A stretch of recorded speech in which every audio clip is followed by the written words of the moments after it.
What's happening? It's History Hunting USA, and today is part 6 of military collection update things. And we've got a uniform and a helmet and paper. Okay, paper's worth something nowadays, apparently. Anyways, we're gonna get right into it. First thing first is we have a 32nd Division, as you can see by the beautiful 32nd Division patch that is present on this World War I uniform, with a wound chevron, and I think this is an overseas chevron. And what's kind of cool about the wound chevron is that a lot of guys who came back from World War I with these were like, look, the Purple Heart came out. I want to exchange this. And the government was like, oh, heck, sure you can. So a lot of guys exchanged these for their Purple Hearts. This guy apparently did not.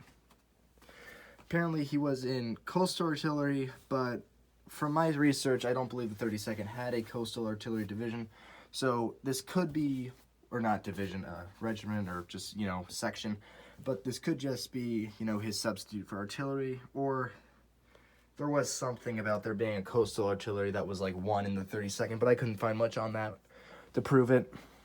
It's really nice. It's got the American Expeditionary Force pin here, which it's only got one chevron, and that's interesting because this one is the same thing with two chevrons. We got a 32nd pin there, World War I victory ribbon right there, in a this is really cool because, as you know, I mean, it's not that many, but I do really like marksmanship pins, and this one here, sharpshooter. And it's interesting because instead of the cross, he actually has an 1859 half dime, or 56, an 1856 half dime. I have no idea why.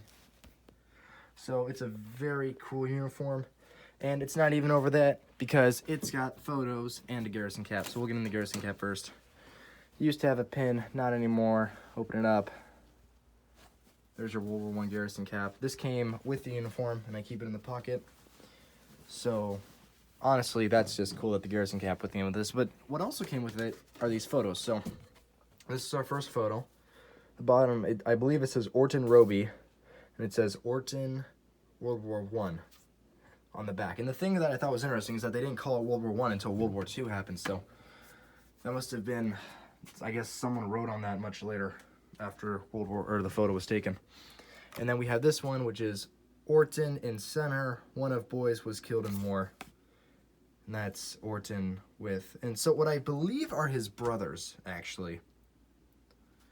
But there's no way to confirm that.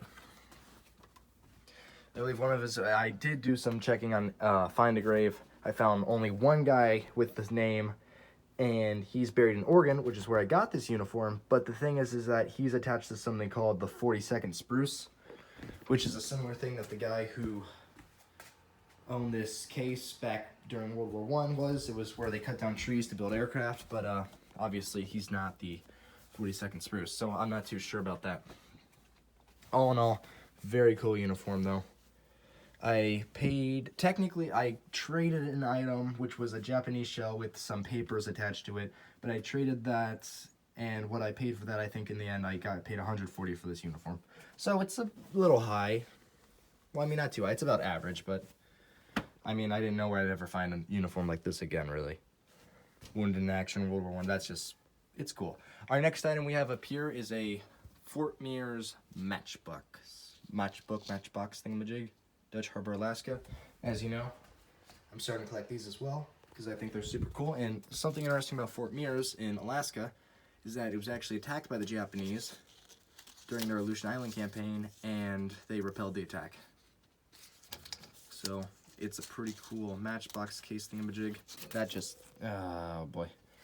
So yeah, Fort Mears matchbox. I paid $5 for that. I actually, what I do? Oh yeah, I bought this all from the same guy.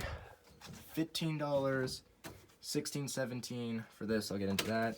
$18, $19. These were both $2. $2, $4, $15, $19, and then this was $5, but he just threw it in there, so that was nice of him. But we'll get into this. This is a little pamphlet about the insignias of the Army, Navy, and Marine Corps. And I got one down there as well. These things are just kind of helpful, even for collectors today, just to go through these and see what they have. We got New England Frontier, New York, Chesapeake, Southern Coastal. Just some very cool insignias, and there's writing up there It looks like it says a Joy 295. I'm not too sure. Still pretty cool. Next up, we have a Marine Barracks in San Diego, California postcard. And this postcard is basically saying that telling Dear Miss I want to say Jessica, but Jensia? It looks like there used to be an R there, actually. Anyways, it's basically telling her that Private, I believe it's Robert J. Simon, completed training and will be going to the San Diego Marine Corps boot camp. And it's dated January, was that 21st or 1st? Looks like January 21st, 1942, so not too long after Pearl Harbor in Iowa. And there's January, February, March 1st, 1942, which is a long time after. And Miss R. Jensen in Omaha, Nebraska. That's pretty interesting. So I got that for $2. Then this is what I'd like to call a 100% mint, I mean besides that, so 95% mint condition 1917, 1911 pouch. Like, that's beautiful. And now I gotta use one hand to get this out. But on top of that, I opened up the cases here, as you can see right there, and I found this piece of paper inside. And I forgot to take it out for this video, but I'll try and open a 100-year-old piece of paper with my one hand.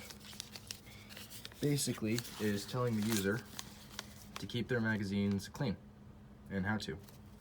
And I thought that was really cool. It's got a rip there, sadly, but I thought that was really cool. Just, you know, that's inside the magazine pouch, and that just shows how unissued that is. Which it's cool that it's unissued. I mean, used stuff is obviously cooler, but you know, that's just neat to have.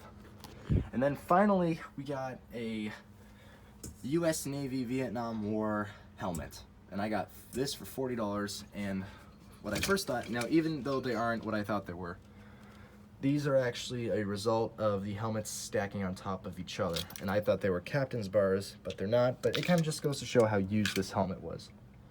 There's a stress cack there. Very cool. It's an early 1960s helmet. And it's got the liner, chin straps, and all that. And the weird thing, oh, okay, so first off, it's got gray paint on the liner, which would suggest that the liner was painted still inside the steel pot, which I think is very cool. And it's also got the name McNeil with 2 L's. I believe a total of 4 times.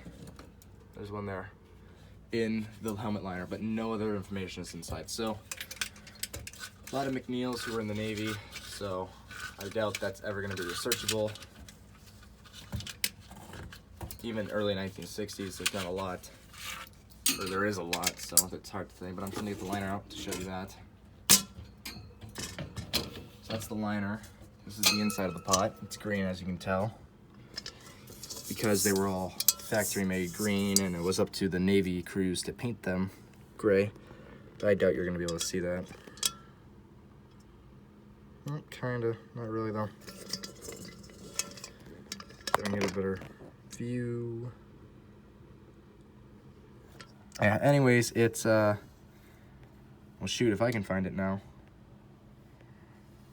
It's something 773 right there. I believe maybe in A773, something that sort. I'm gonna put that down gently there. Sorry about that bad view that you've been experiencing. And here's our liner, and it's actually pretty decent condition. So yeah, $40 M1, I'm kind of happy with that.